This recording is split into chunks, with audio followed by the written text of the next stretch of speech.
Hey everybody, welcome to another edition of Sama, Seattle Sacred Music and Art, where we cover interviews and performances with artists from all over the world. Today I've got Pascuala Ilabaca, singer-songwriter and accordionist from Valparaíso, the Valley of Paradise, Chile, in central Chile, known as the cultural hub of the country. We'll go more into that in quite a bit because it's one country I haven't visited yet, and I'd love to spend some time there. Ilabaca and her band founded a professional cooperative dedicated not only to performing music but also to youth development with a focus on promoting roots music within public schools. This is super important for everybody here at Sama as we celebrate diversity and champion our shared humanity, but often traditional music, traditional cultures and artists get pushed along the way, like things like trap music, reggaeton, various electronic music, hip-hop become overwhelming. And as an example, if you look at a website called Radio and look at what people are listening to in different countries, there's an incredible similarity, which isn't a judgment per se, maybe a little one, but it's time for other voices and other concepts to be heard. Also, Pascuala has a new record on which it was taking a twist on a feminist twist on certain musical styles that often will play up to the fact of ungrateful women leaving, and it's a bit of a misogynist perspective on how do I say this, on heartbreak. It's always from the guy's perspective, and it's time for other perspectives on there. So we're going to see some music. We're going to see a video. Obviously, she's a modern artist, so video is super important. And then we're going to get into a conversation with Pascuala Ilabaca from Chile. Thank you for being here. Pájaro negro, crucé las palmeras,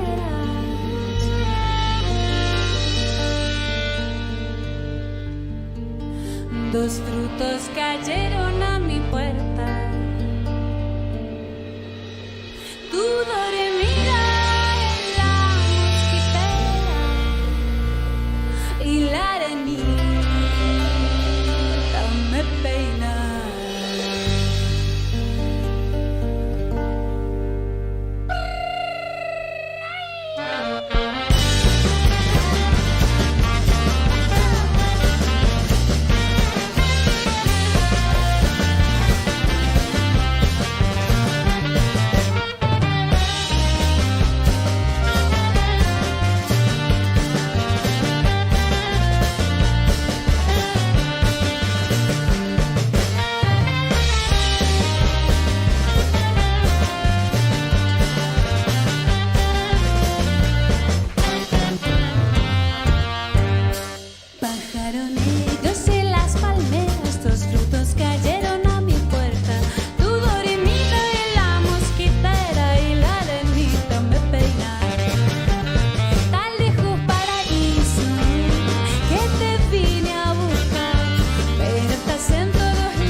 Pascuala, how are you? I'm fine. I'm here in Valparaíso and I'm going to start my trip to United States in 3 days more, so I'm very excited. I'm preparing everything. Today we are recording a video clip.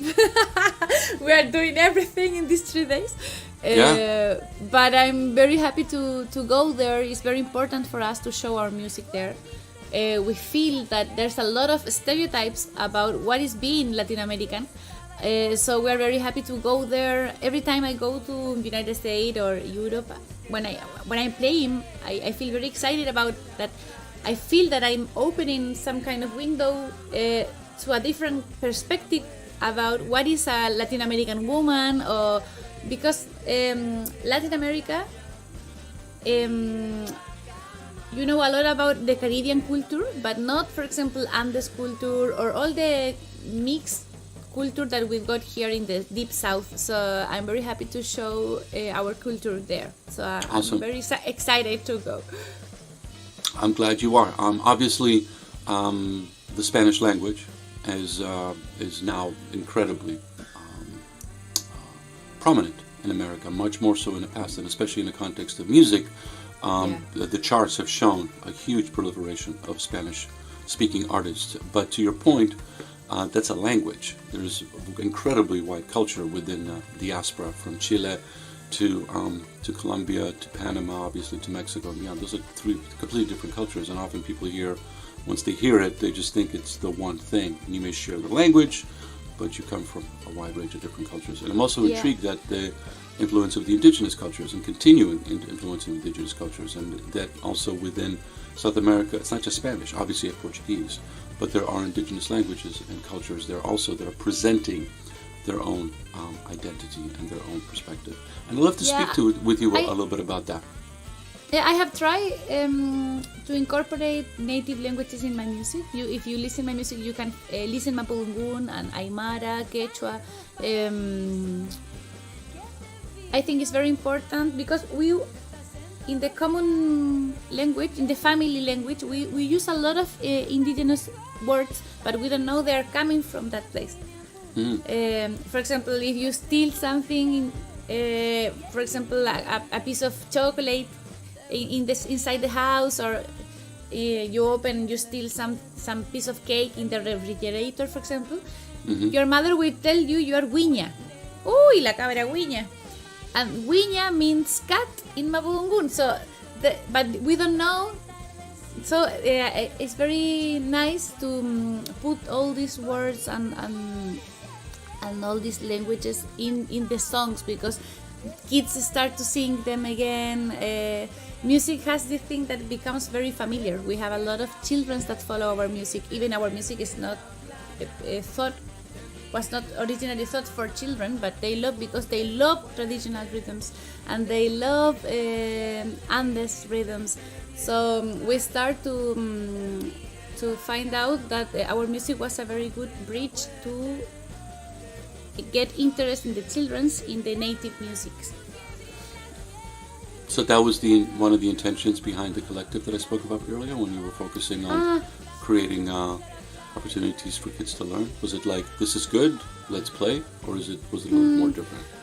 It was because in Chile, we are maybe like in the United States, we don't have social security for free for everyone. It's something and artists become very vulnerables. I don't know how you say, very weak, because they don't have health, they don't have free education and that.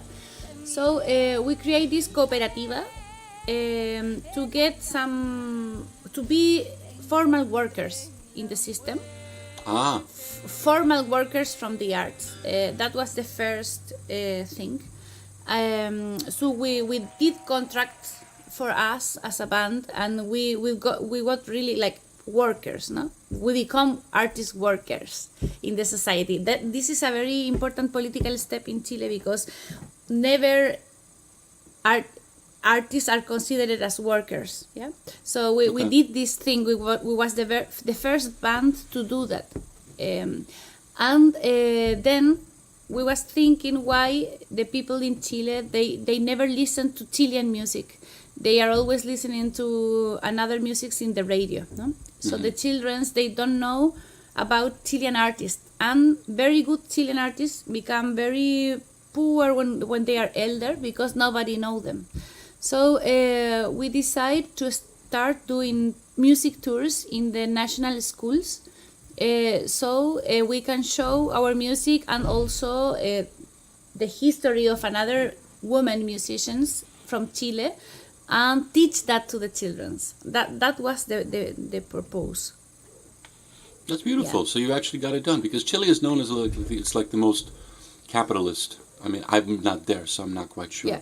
But other countries tend to have more of a social democratic socialist perspective. Obviously, we know the history of Pinochet, and we know the history of huge fans of Mercedes Sosa. Her version of Gracias a la Vida, recorded when she came back from exile, is one of my favorite songs. I play it anytime I need an emotional catharsis with that.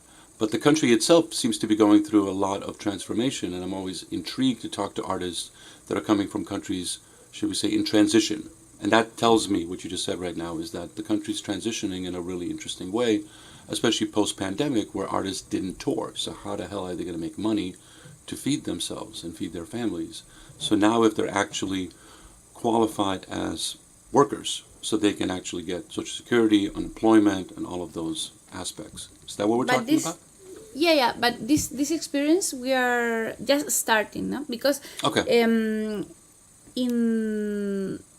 In the 70s, when the dictatorship of Augusto Pinochet started, they did a new constitution, the law from Chile, that makes Chile a country where everything is private and is offering the country to extractivism. Yeah.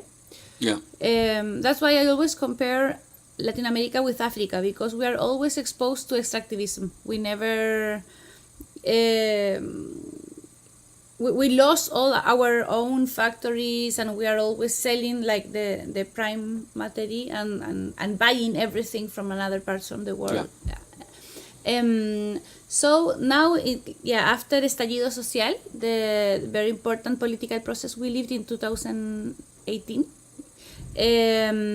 Chile is becoming a youngest country in the politics. In the officiality, and we are searching from these ways to create a new constitution.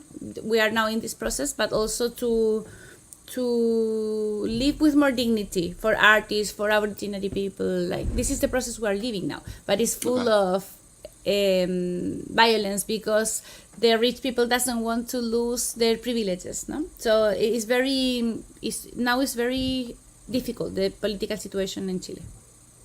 Okay, you're giving me more information than I had, so I appreciate that very much. You're coming to the States, you're coming to Europe, you're touring. You've been, as everybody has been, you've been at home in Chile. We just said that this is the first time you're giving an English interview in many a year because of the pandemic. That's a trippy place to be. That's an interesting way to kind of go like, okay, hey, here I am. What do you think it's going to be like? What's the first time you're on stage here? Like, what do you think you're going to be saying to people? Because your music isn't like, la la la la, I love you, la la la la la, please stay with me. I mean, in various forms, but you're presenting a lot. You're presenting your culture, you're presenting your ideas, and you're bringing a lot to the table. What are you bringing? Yeah. I love to perform, and music is a language in itself, no? So I feel always when we are playing, people is enjoying this live, because we are very emotional and passionate to play our music, and also because I'm a songwriter, every song speaks something that it really touched me. So it's a strong feelings. Our concert, if you go, is a very powerful moment, and we have been playing live for more than 12 years, so with the same band. So the band is very strong. What's your secret? What? What's your secret? To Bands play don't with stay the same. together that long. That's like there's always like. Yeah, it's work. Yeah, working with emotion, feelings, taking care of each other. This is very important. Yeah, we were partners in the university, and then this band begins like a friendship, no? And then becomes a professional music band. And we are always inviting different musicians or dancers. In Chile, we have 2 permanent dancers in the band. We create the histories of the song. They dance with masks. It's very beautiful. Unfortunately, when we do international tours, we can travel with all the big team. But I think it's very important to take care of people. This thing, I think, is the secret tool to play together for 12 years. No? Being very carefully with emotions and cares. And the thing that I'm doing now in my show is all these new songs I'm taking rhythms from Latin America that in their lyrics they are terrible machistas. For example, ranchera, bolero, vals, Peruvian vals, even songwriters, songs like protest songs. The protest songs, they're also very machista because, for example, if you think in revolution in America Latina, you will sing in Che Guevara or Comandante Marcos. Like, there's a lot of revolutionary men that you can know. You can have a teacher with their face, but you never know the revolutionary women from Latin America. So I'm trying to create lyrics that shows a different way of feeling and thinking about how we want to be, how we want to be in this moment in the world, no? Like, for example, this Huayno that I showed, ¿Por qué se fue la paloma?, my new song. Huaynos, they always speak about this terrible woman that you gave her love and then she left you, no? And my song is not speaking about the opposite way, like, yeah, but you was not a good man. No, the woman is saying, I'm free. I can come and I can go. I'm free. I'm not. The song is not speaking about you was bad, that's why I left. No, it's speaking about new ways of the new way of relationship we're looking for to the future. How we want to love from now to the future, no? Perfect.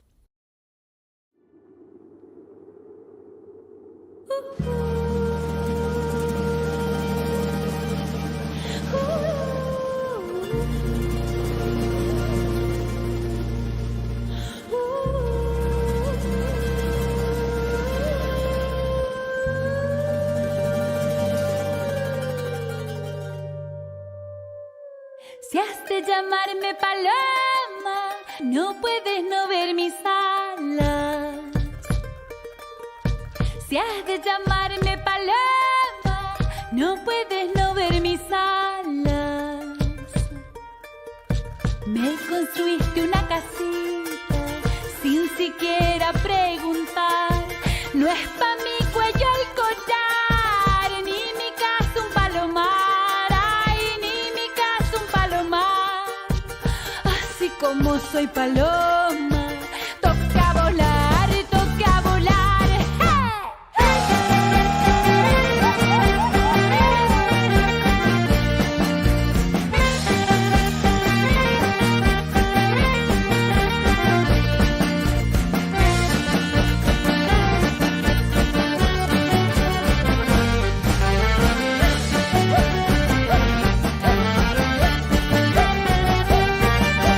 That could be threatening to some established artists, but I'm glad that you're doing it. I'm glad that you're presenting this, because often in these old songs, you're right, they're really, this is an interesting canvas to start playing with, where you're reinterpreting, you're kind of like singing back in a way where these women haven't had an opportunity to sing back to these songs.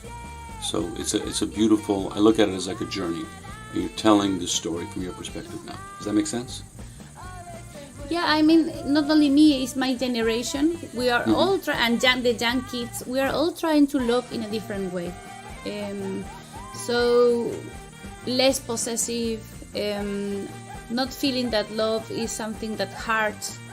So this feeling about love, this is a contemporary feeling, must be in songs with traditional rhythms, because if not, everything that you listen in a traditional rhythm is going to be a mentality from the past, no?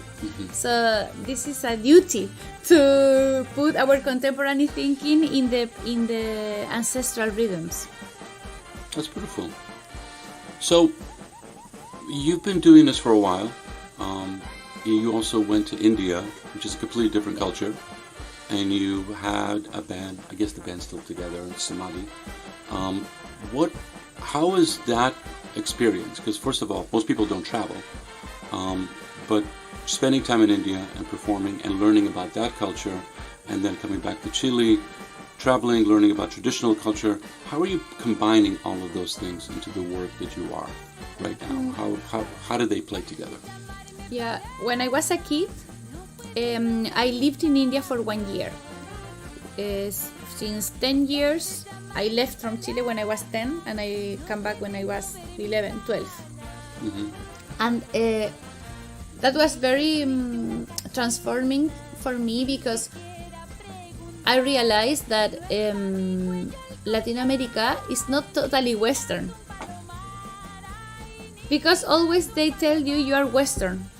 But Latin America is a different culture, and we also have a very important relationship with nature. And the way when humanity connect with nature is a different way of feeling and thinking reality that is not so Western, I feel. Because and when I went to India, I realized that we were very similar. We were very similar in many things, and nature is taking a very important role. For example, if maybe the people more similar to each other is people from Andes Mountain and Himalaya Mountain, for example, because they are living such a similar life. So they start to do music similar, and they dress with these super strong colors, and they are really similar, Himalayas people with Andes people. Or maybe all the people who grow up in the beach, they are going to play some kind of similar music because they are living a relationship with nature that is in common. Mm-hmm. So when I came back to Chile, since I was a kid, I was feeling I was not Western. And this, I think, changed the way the rules that I assume. Because when I started studying composition, everyone tell me, your songs cannot last more than 4 minutes. What are you doing? Your single is 6 minutes. This is not possible. Yeah. But I was sure that in another country like India, 1,200 million of people, they were listening songs that last for 1 hour. Oh yeah. So I was sure that this is possible to do. See? So I start to be very sure about that we can make things as we like, because world is very diverse. And also I have not to assume I'm Western, because in many ways I'm not Western. I'm Latin American. So I have always mixed up. After I went to India to study in the university, I studied singing, and I have been all my life going and coming back. And I feel this music is very familiar to something from the music from Chile. For example, one Mapuche woman will sing like that, like Mapu, Mapu, mei, Mapu, Mapu, mei, Mapu, Mapu, mei. One Mapuche woman from south of Chile.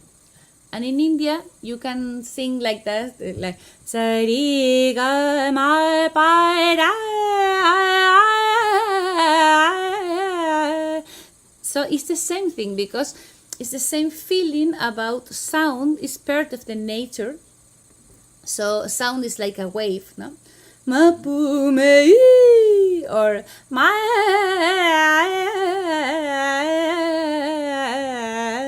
Yeah. Mm-hmm. So I was.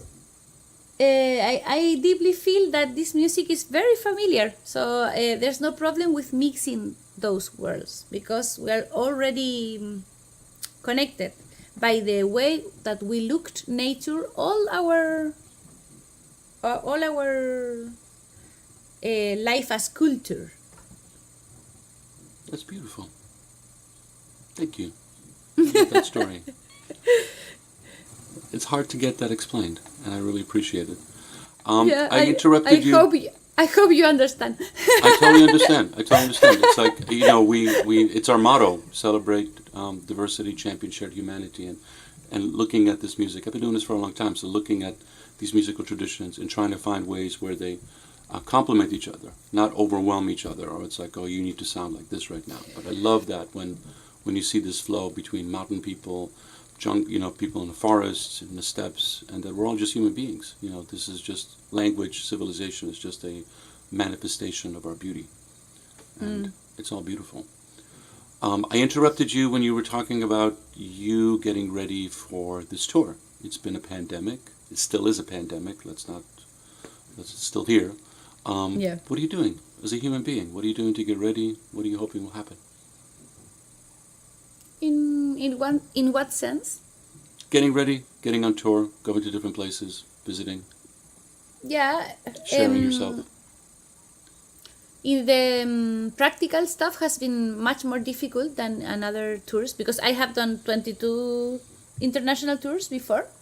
I have been plenty times in Europe, but this tour was hardest to build, no? Because everything is more expensive, and for example, the United States visa for playing as a musician was the double price this year. This is like, $6,000 we paid for going to play there. So it's very this year was much more difficult. This makes me worry because I feel it's very important to the cultural interchange. Yeah. So if it's so hard going there, it's less possibilities for cultural interchange in the world. And as you say, we are all living such monopolio. I don't know how you say monopolio. Monoculture. Monocultive, the opposite of biodiversity. In the social media, we are all enjoying the same kind of stuff, and Netflix, we are all looking the same movies. So I feel it's urgent to create the possibilities to do more interchange in the world in this moment after pandemics. So that give me power to cross all that difficulties to be able to go there, but it was very hard. Now there's only 3 days left, so I'm preparing everything. But it was very hard. I need to say it. I'm hearing it from everybody, and I'm glad that you're coming. Video plays an important part in all musicians' lives right now, and I've been looking at your videos, and obviously after this you're going to be recording another video. What's your thought process with putting this out? Because it is literally just as important as the sound, and everybody is now consuming music through video, even us here right now through video. What's your thought on this? And you've provided us a couple of videos. We're going to be closing with those, but I'm always asking questions like, so as an artist, you're putting this out as a multi-layered, multi-dimensional performance now, not just you on stage, or just listen to this record. What's your thoughts on that? Yes, I feel my music is very related with visuals because it's inspired in all the festivities we do here in the different regions in Chile. And those festivities are not only music, are always dance and always some vestuario or other some mask. So it's beautiful when the people get the opportunity to see how really this music is with all this visual, and it's a unity, and the dance. But I think it's also now that music is a visual art, is very we need as musicians to get more tools to work on that. So I'm trying to study now all this music as a performing art. There's cultures that they develop a lot of that, but I feel in my university education we never saw music as a visual art. I was studying contemporary music, composition, and they never worry about that. So I think it's something we need to develop, because for example theater is as an art is much more complete in developing all the visual and musical stuff. No, I feel music is like a little bit more poor in this moment. We can, when I see Chilean theater, we've got an incredible theater in Chile. You can see a lot of special effects and it's very complete, the scene you see. So music is much more poor. In the musicians from the 90s in Chile, I was always joking that they were like in pajamas over the stage, no? Like this cool feeling of being like, where I am, I don't know where I am, I'm using my pajama, like everything is so, I'm on the stage but I don't know where I am, something like that. That was like the cool spirit of being a musician. But now everything is changing, and I can feel how the woman, we are taking more space in music, and also with women, all the performing part is becoming more strong in music. Perfect. Thank you. That's so true. I mean, in Seattle, there was a grunge scene in the 90s, and you basically just walked up the street with your hoodie and your ripped jeans and you started playing. There was no thought about this. There was no separation audience. But I think you brought up the point of social media, and there is a monoculture with that. But there's more performance now in general. Like, you're seeing in popular music, people are dressing up. People are performing more. Like, you've got your little videos, TikTok and beyond. It's like, it's not just you. It's like you have to do so much now. And on YouTube, you better spend some production value on there. You're not going to get it's just an interesting mindset as a musician. You're totally right. You have to think like a theater person, where it's like all of those parts need to be covered, but not from a global perspective. And in the video we just released, I invite people that is seeing this interview to check this video, ¿Por qué se fue la paloma?, in YouTube. And in this video we were researching a lot of months before we did the video. I invite one woman, Aymara, from this aboriginary culture from the north of Chile, to live in my region for 2 months, and she was teaching us how the Andes culture symbology for the dresses. For example, if you use I don't know how you say this, ponytail. Yeah, braid. Yeah, one braid, for example, if you use one, it means you are single, or if you use two, it means you are married, or if you use the hat in which style, it means a lot of different social and cultural things, no? So she was teaching us all of that, and then we create all the customs, including this symbology